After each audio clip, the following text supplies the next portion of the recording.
is time for the One Piece chapter review, ladies and gentlemen, boys and girls, children of all ages.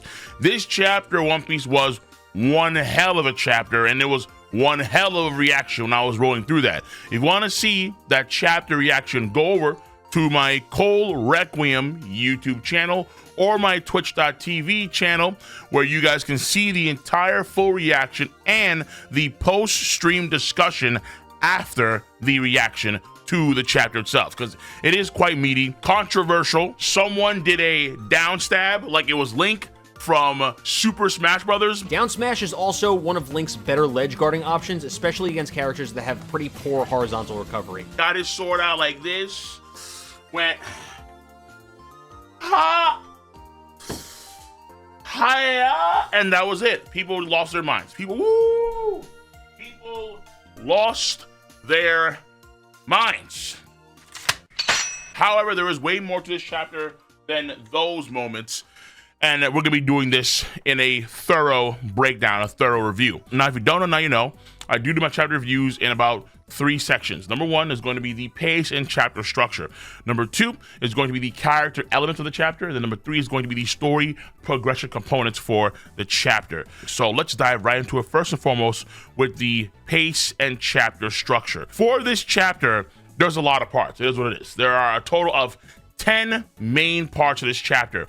The first part is essentially the death of Rox at the hands of the Holy Knights. That's number 1. But we'll include in that section the Rayleigh and Gabon saving Garp and Roger as they run away from the island, which is crumbling. Which number 2 is that the crumbling of God Valley after all the damage, after all of the attacks shown, after the Buster Call and so on and so forth, the island has literally crumbled into the sea, leaving nothing but a deep mist and then lightning cracking over the area. That is number 2 for the chapter. Number 3 is a return to Goldie Roger's ship, where we have Roger, we do see Shaki, and we also see Gloriosa, and then we see Shanks that may be revealed to the entire crew.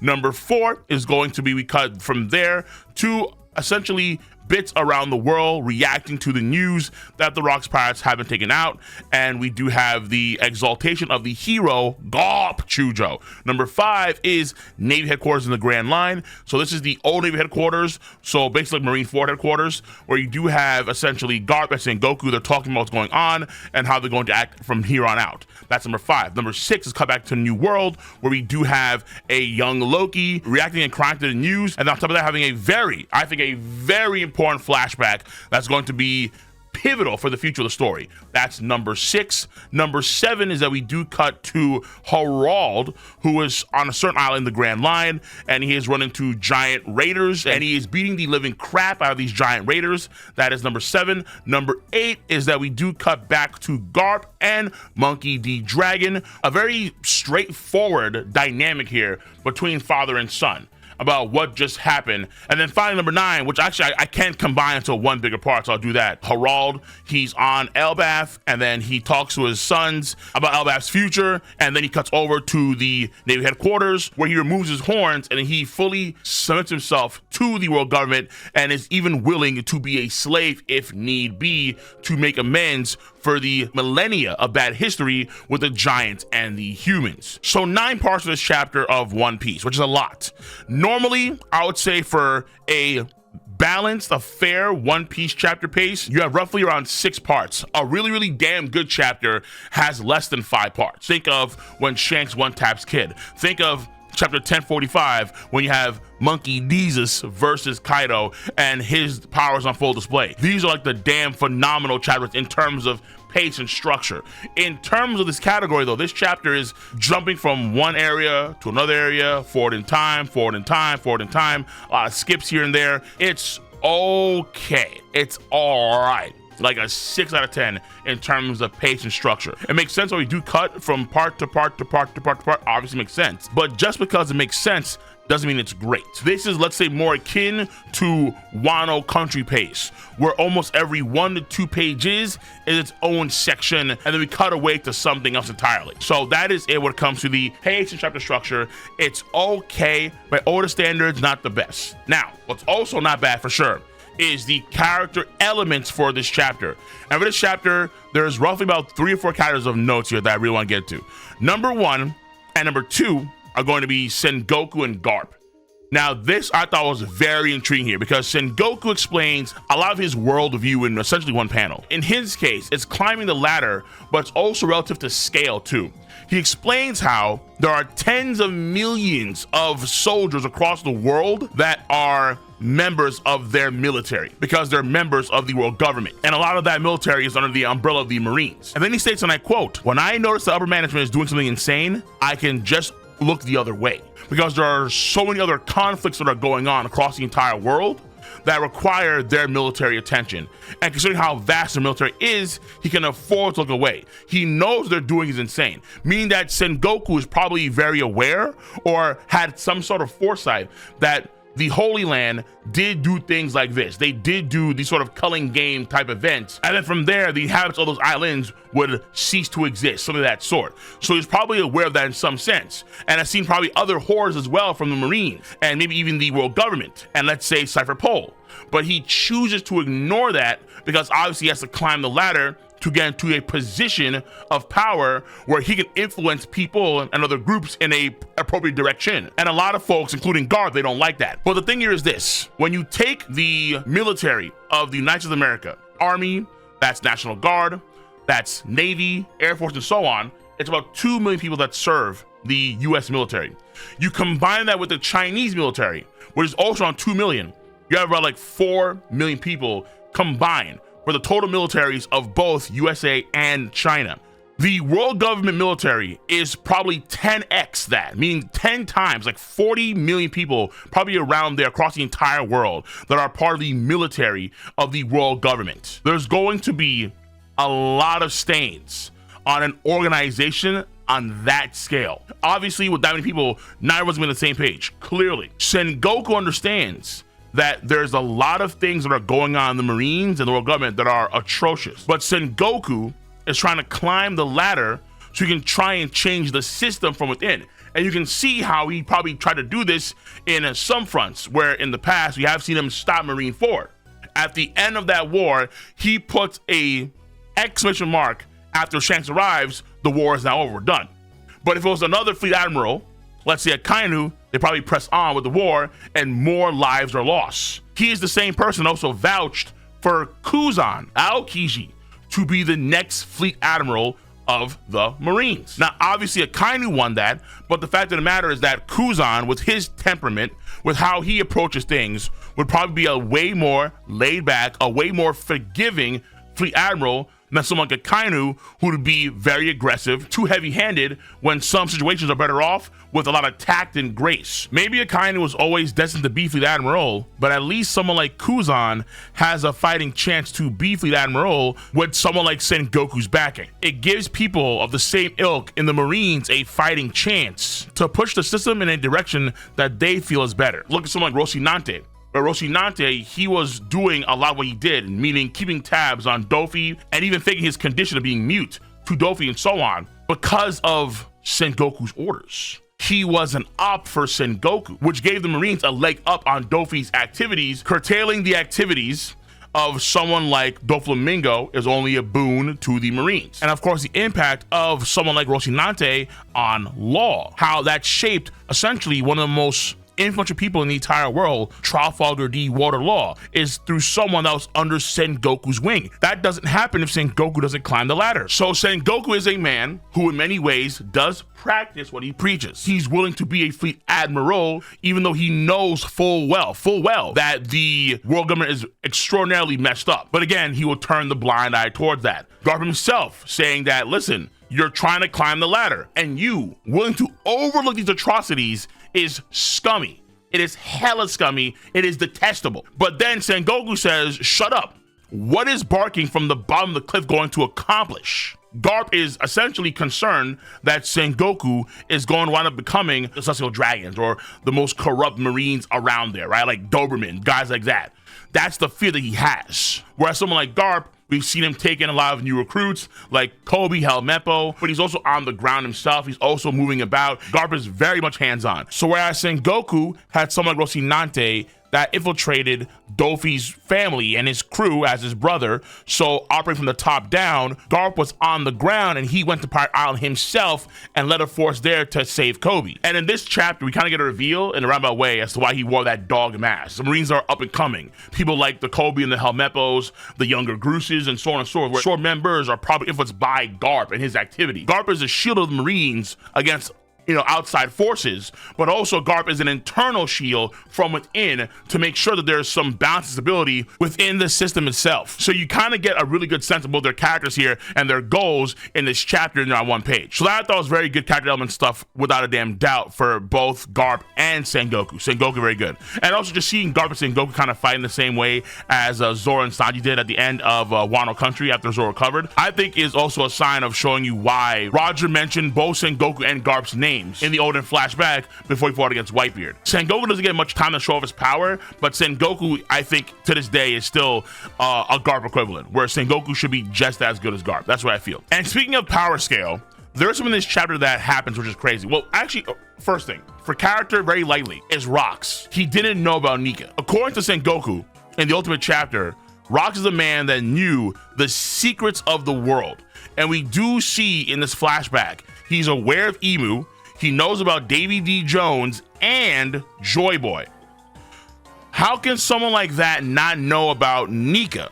That's very interesting how he doesn't know about the sun god specifically. What that means probably requires a deeper dive, but I'm not too sure right now where that would go.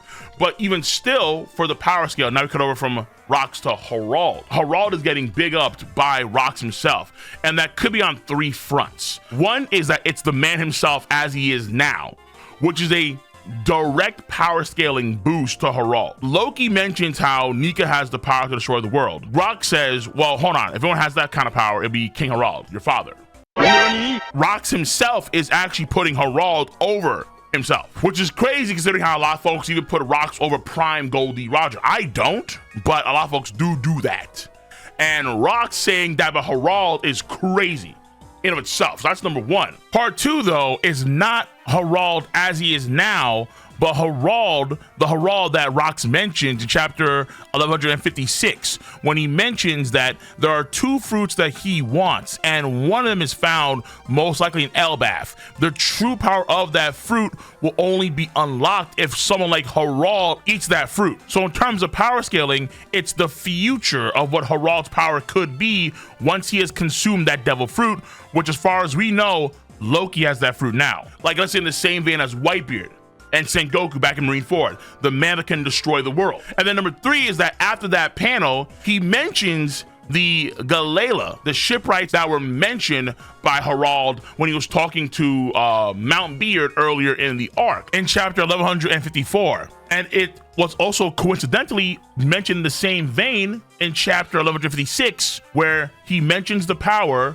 that Harald could eat, and then Captain John talks about the Galela and how Big Mom right now is trying to find out any whereabouts of this Galela, this ancient band of powerful warrior shipwrights. Rumors said that they were frozen over at some point, which could mean the guys we see in Punk Hazard, that group, where they're slumbering somewhere. So we can't confirm that those boys in that ice are still alive to this day. In the official version of the chapter, Rox calls them destroyers. They were shipwrights earlier in the arc, according to Harald and Mountbeard, Ja Rule, but Rox calls them destroyers in the official. This feels very similar to what we saw in Water 7 itself, where you did have a lot of shipwrights, obviously, that knew how to build these fantastic ships. They could see a ship's issues right then and there. Even Kaku could go to the Merry-Go, see the issue with the keel immediately. And to this day, the Galela boys in Water 7 are some of the best shipwrights by far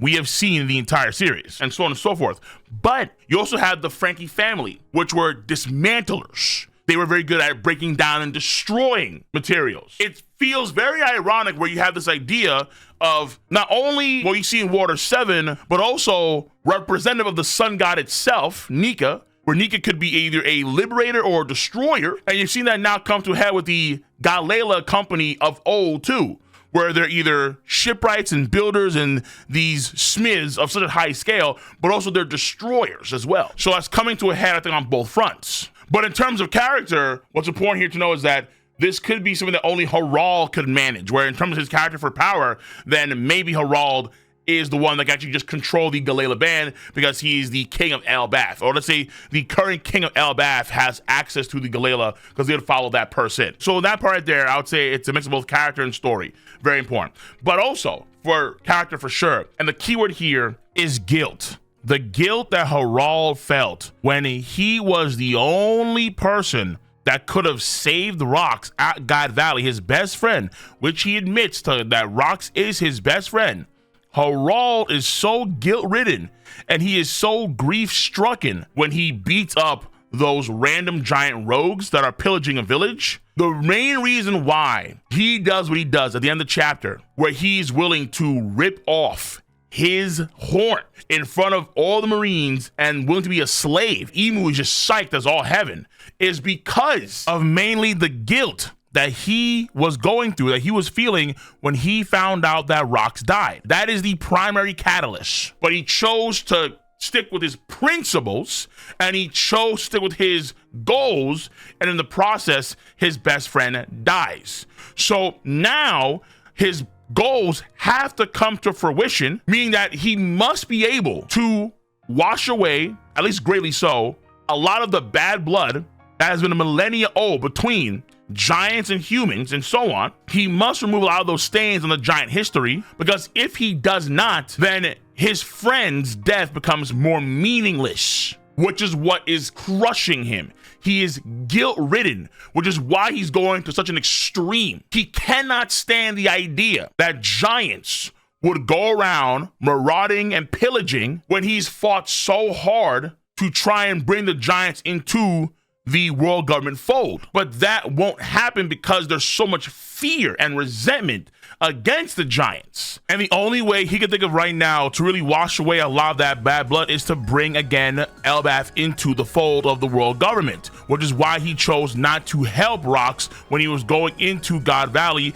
and fighting against the world government. And these random giants that are pillaging villages only hurt his cause. Considering how powerful Harald is, he could have gone to God Valley and saved Rox. Even though he's done this, and it's crazy, like, I'm not gonna lie to you, this man willingly wanting to become Toby, willingly sacrificing Kunta Kinte.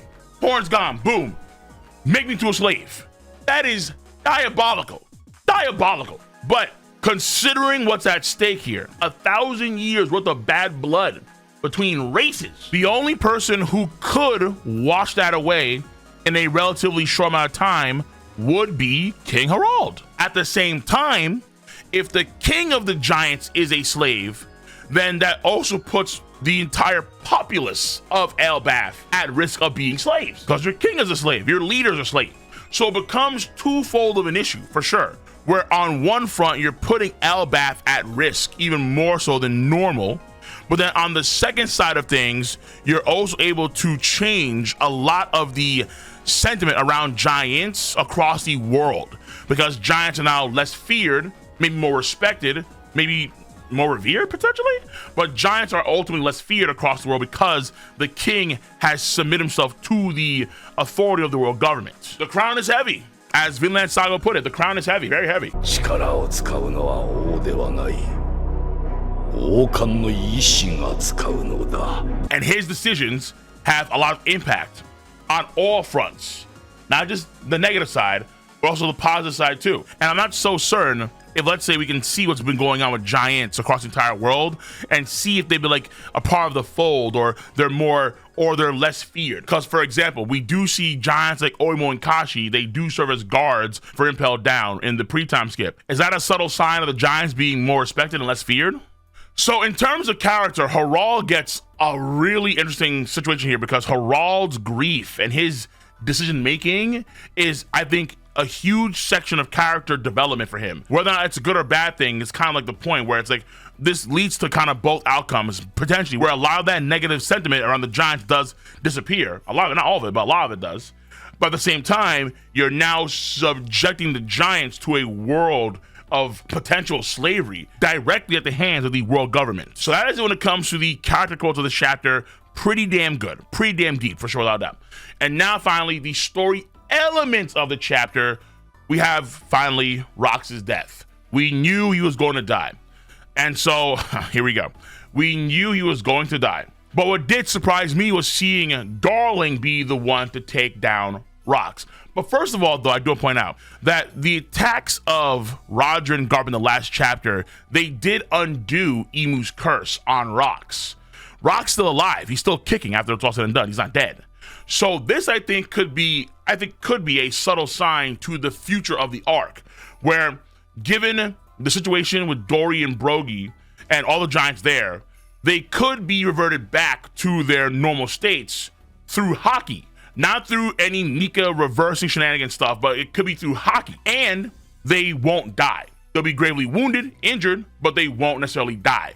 So that's a sign, I think, for the future where Oda's telling us what happened with Rox and Roger and Garp is going to happen in the near future with Dory and Brogy of the Giants in Elbaf. Darling killing Rox. What should he have done? Give him a senzu bean? Let him fight again 1v1 for the third time and lose again for the third time 1v1? It is a cheap shot. It is a cheap blow to kill the man when he's already down and out. But at the same time, they're not on the same side. They're not friends. It is rat activity, but it's acceptable rat activity, hence mouse activity. It's not deplorable. It's not. Because, again, they're not on the same side. It's like with Akainu and Whitebeard in Marine Ford. Akainu cheap shots Whitebeard while the man has a heart attack. He has a heart attack in the middle of the battlefield and then devastates his chest with an attack, with a magma punch. One of the scummiest moves in all of One Piece, right? Has a heart attack and they're not on the same team. When you're playing sports and someone has an injury, does the game stop and then you wait for the person to heal up so you can play again fairly? No! The game goes on. Even if it's a star player like KD, the Raptors in 2019, they still keep it pushing. They still keep it pushing and they get the dub. What Garling has done in this situation here is far less deplorable than what someone like Blackbeard has done, where Blackbeard came in there with his whole posse at their Marine Ford and they lit Whitebeard up. That's way more deplorable. Way more deplorable. Him killing Thatch, one of the lowest things in the series by far and away. That's Celestial Dragon level of effed up. Blackbeard has done far worse. He's done far worse compared to what Garling's done in this chapter right here.